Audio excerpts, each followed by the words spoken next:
Good afternoon and welcome to the Daily News Analysis by Civil Service Institute Pala. We'll be looking at the top stories from yesterday's and today's The Hindu.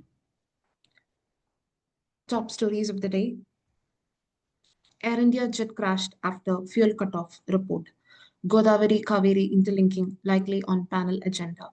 78% of the thermal plants exempted from installing key anti-polluting systems. Enrollment nearly done in third phase trials for India's first dengue vaccine. Foreigners found on Bihar voter rolls, says Election Commission of India. Reaching 𝗗𝗏 tribe of Andaman Islands for census will not be tough. How will YouTube's new monetization policy impact creators? Dedicated rail freight corridor nears finish line. News in detail. Let's start with the first news. Air India jet crashed after fuel cutoff, says the report. The fuel control switches of the Air India flight that crashed in Ahmedabad last month shifted or transitioned to the cutoff position 3 seconds after the aircraft became airborne. This was the preliminary investigation report on the accident. Later, there was a loss of engine thrust and both engines shut down. The fuel cutoff switches of both the engines transitioned from run to cutoff position one after another with a time gap of 1 second. The report does not mention whether the movement of switches was inadvertent or deliberate. Until the investigation explains how a supposedly locked fuel switch could have moved to cut off and provides a detailed sequence of failure messages and aircraft response, the full truth remains elusive. 30 seconds later, one of the pilots transmitted the Mayday call, the distress signal used to indicate a life-threatening emergency. US aviation regulator, Federal Aviation Administration, had issued an advisory on December 17, 2018, regarding the potential disengagement of the fuel control switch locking feature for the Boeing 787-8. However, the report says that Air India did not carry out the suggested inspections as the FAA bulletin was only an advisory and did not mandate action. Having scrutinized the maintenance records, the AAIB found that no defects in the fuel control switch of this aircraft had been reported after 2023, when the throttle control module of the cockpit control panel was last replaced on this aircraft. There have been several questions raised as to why there was a delay in downloading data from the aircraft's two black boxes or enhanced airborne flight recorders. The report adds that the cockpit area microphone, which captures voice data, was opened to inspect the memory card, but the damage was extensive.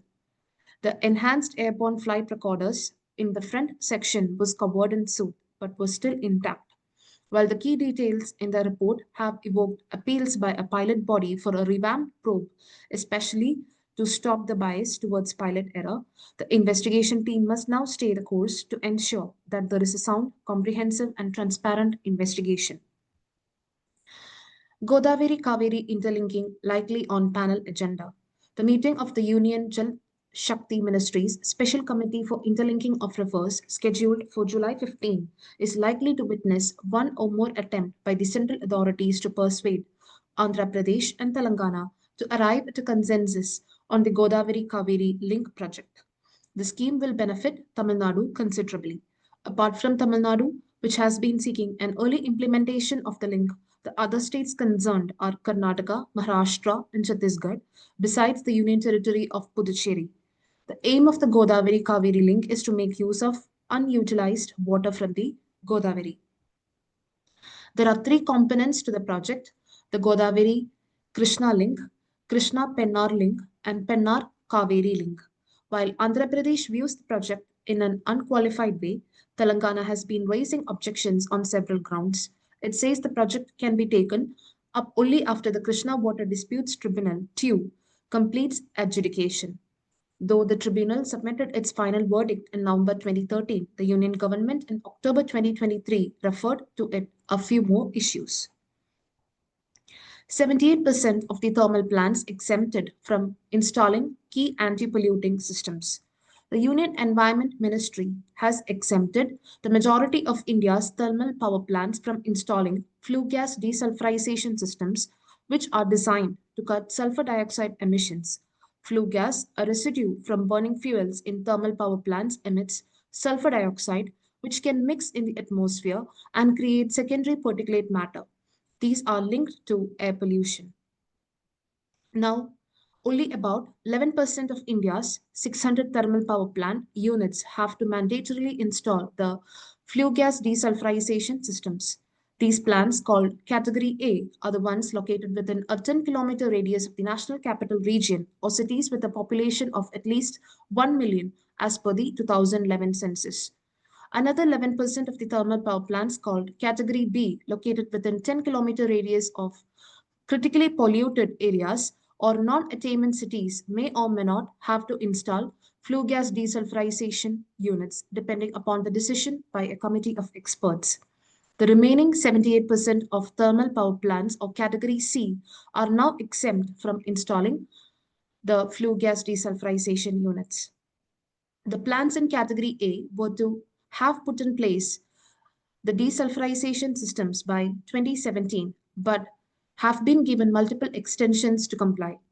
The last extension date is December 30, 2027.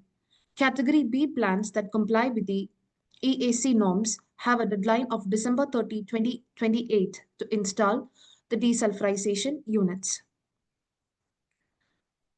NEC said there are 131 of the thermal power plants that are those that have the worst air quality and haven't met the national ambient air quality standards for the last 5 years. The limited number of vendors capable of installing such equipment in India is due to high installation cost, the potential rise in electricity bills, and disruptions due to COVID-19 pandemic have been some of the reasons historically cited by the Power Ministry.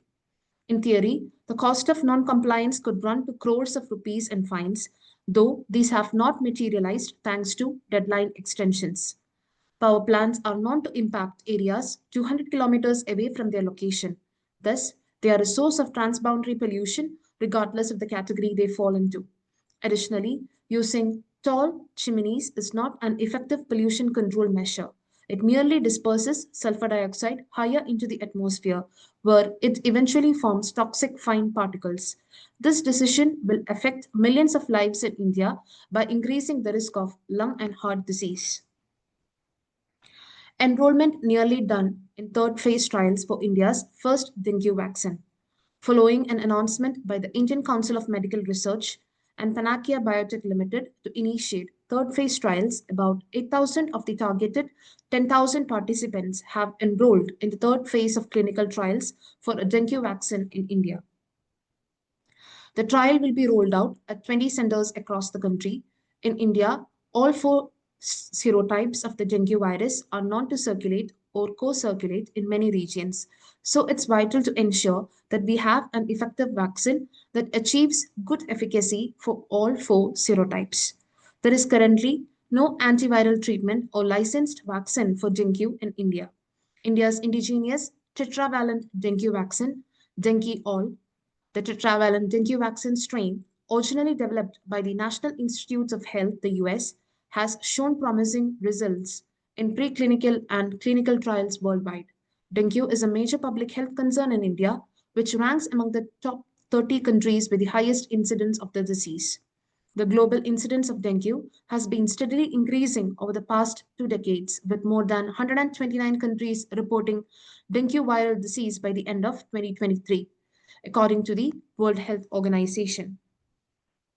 In India, approximately 75 to 80% of infections are asymptomatic, yet these individuals can still transmit the infection through the bite of Aedes mosquitoes. Among the 20 to 25% of the cases where symptoms are clinically apparent, children are at significantly higher risk of hospitalization and mortality.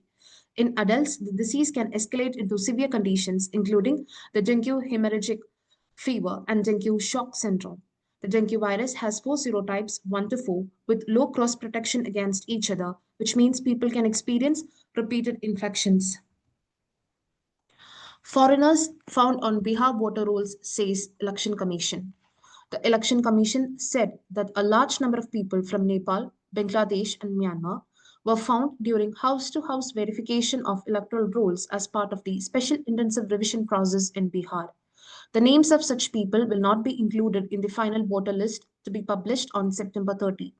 The special intensive revision began on June 25, and the last date for submitting enumeration forms given by booth level officers to voters is July 25, following which a draft list will be brought out on August 1. The Election Commission said a proper inquiry will be conducted after the draft list is released.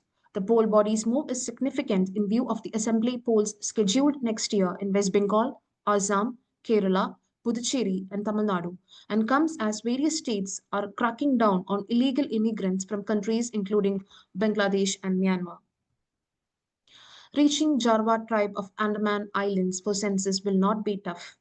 Conducting the 2027 census among the 6 main indigenous tribes in the Andaman and Nicobar Islands will not be tough, as the Union government has already made contact and is running several welfare measures for these tribes. The government has announced that the 16th census will take place in 2 phases with the reference date of October 1, 2026 in snowbound areas such as Ladakh and March 1, 2027 in the rest of the country. The 𝗗𝗏s are one of the world's oldest surviving tribes and are mostly hunter-gatherers living in nomadic bands of 40 to 50 individuals. The 2011 census recorded 380 𝗗𝗏 individuals out of 28,530 scheduled tribe individuals across Andaman and Nicobar Islands. The communities counted under the scheduled tribe population also included Andamanese, Nicobaris, Shompen, Onke, and Sentinelese. Except the Nicobaris, all communities have been classified as particularly vulnerable tribal groups, PVTGs.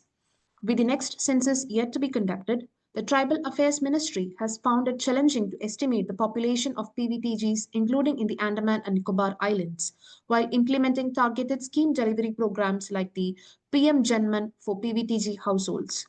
According to this scheme's progress, the government has been able to identify 191 PVTG individuals in the Andaman and Nicobar Islands. Dr. 𝗗𝗏, who played an important role in providing health care to the 𝗗𝗏 tribe of the Andaman Islands, began his work with the tribes in 1998, combating a devastating measles outbreak in 1999 that threatened the tribe's existence. Dr. 𝗗𝗏 adds that the government has been able to provide sustained, targeted, and proactive medical care as and when required, and because of this, we have successfully countered all such occurrences of new diseases or infections, especially measles, malaria, conjunctivitis, mumps, hepatitis, and others, without any significant mortality. The policy decision taken to provide proactive and preventive medical coverage without interfering in their own medicinal practices has led to this achievement of increase in population. As of today, the population has increased to 647. Speaking about the impact of the Andaman Trunk Road in terms of access and intuition in the tribal settlement, he says the best chance of survival for the 𝗗𝗏s is we leave them alone with minimal intervention. How will YouTube's new monetization policy impact creators? In an update to the YouTube Partner Program that allows creators to make money from their videos, YouTube said that on July 15, it would change its guidelines in order to better identify mass-produced and repetitious content. The Google-owned video platform added that the change would better reflect what inauthentic content looks like. While YouTube did not directly mention generative artificial intelligence, many creators and content makers believe that the update will affect those who rely heavily on machine-generated media to make their videos. For content creators, this policy shift underscores the increasing importance of originality and transformative work. Channels that simply aggregate content without adding a unique perspective or commentary are at high risk of demonetization. Creators will now have to adapt by focusing on original and authentic videos where a unique voice and personality can be established. The key takeaway for creators is to move beyond mere aggregation and to use their content to tell a story, offer analysis, or provide a unique and engaging perspective. While YouTube did not explicitly mention that it was taking action against generative AI content, the use of synthetic content such as visuals, voiceovers, and art raises voiceovers and art now raises complex legal questions about whether YouTube is giving users the ability to monetize content that could one day be hit with copyright strikes or lawsuits. YouTube noted that it always required creators to upload original and authentic content to monetize as part of its partner program.